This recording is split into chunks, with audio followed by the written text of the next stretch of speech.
Tecumseh, Gwillimbury. Mr. Speaker, unemployment is up 7%. Youth unemployment is 14%. Canadians can't find work, and the burden of government red tape is making things even worse. Small businesses spend 32 working days every year wrapped up in excessive regulations. It's no wonder they can't afford to hire or innovate. Will the Liberals finally cut the red tape, strangling our economy so businesses can hire and Canadians can find a job? The Honourable Minister of Jobs and Families.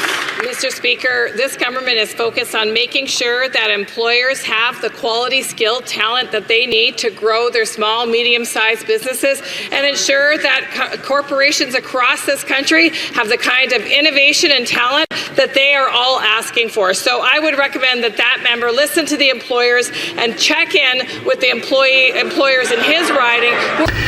This is the worst.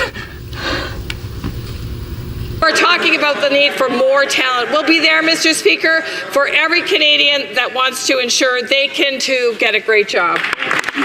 The Honourable Member for New Tecumseh, Gwillimbury. It's been 10 years, and I have been listening to Canadians, and the minister should listen to Canadians who can't find a job. There are fewer new entrepreneurs than ever. Productivity and growth are down. Forget the scissors, forget the pruners, hum them. We need a chainsaw to cut through all this red tape. It's time to clear a path for Canadians to be successful and to hire.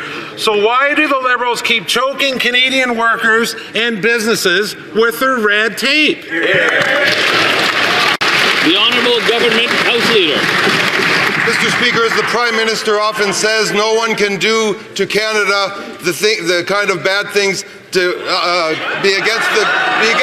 Well, we're waiting. The good things the Canadians can do for themselves. The Prime Minister and ministers are in Saskatoon today doing the hard work of removing red tape in the form of internal trade barriers so we can have one Canadian economy and not 13 Canadian economies. This will lower prices up to 15%, productivity up to 7%, and add $200 billion to the economy, Mr. Speaker. That's eliminating red tape. That's standing up for Canada. The Honourable Member for Windsor West. Mr. Speaker, the Prime Minister promised elbows up, promising dollar-for-dollar tariffs on the U.S. and claimed he would collect $20 billion. The Prime Minister broke down that promise, giving Canadian steel and auto workers an elbow in the ribs when he dropped tariffs on the U.S. to effectively zero. Now President Trump is threatening to double tariffs on Canadian steel to 50%, attacking Canadian workers, their jobs, their livelihoods, and our industry. Can the Prime Minister tell us how much he has actually collected from tariffs, and so far, how is he going to help secure jobs in Windsor? The Honourable Minister of Industry. Only we will make sure that Canadian steel and aluminum is in our major projects, but we will make sure that all the investments we're putting in defense are to create jobs, which will have an impact on the steel and aluminum sector. And that is why the United Steelworkers mentioned, at a time where our steel and aluminum sectors are being hit by massive U.S. tariffs, this is the kind of leadership we've been demanding and that has been delivered by this government.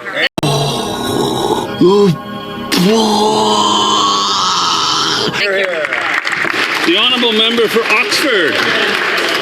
The Prime Minister promised elbows up. He promised dollar-for-dollar tariffs on the U.S., and he promised he would collect $20 billion in revenue. But in reality, he quietly dropped the tariffs on the U.S., practically to zero.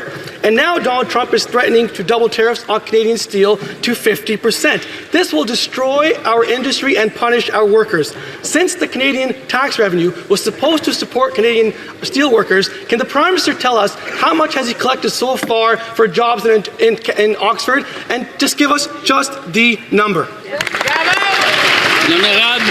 The Honourable Minister of Finance and National Revenue. Speaker, I would like to see in this House the same movement we've seen with steel workers in the industry, Mr. Speaker.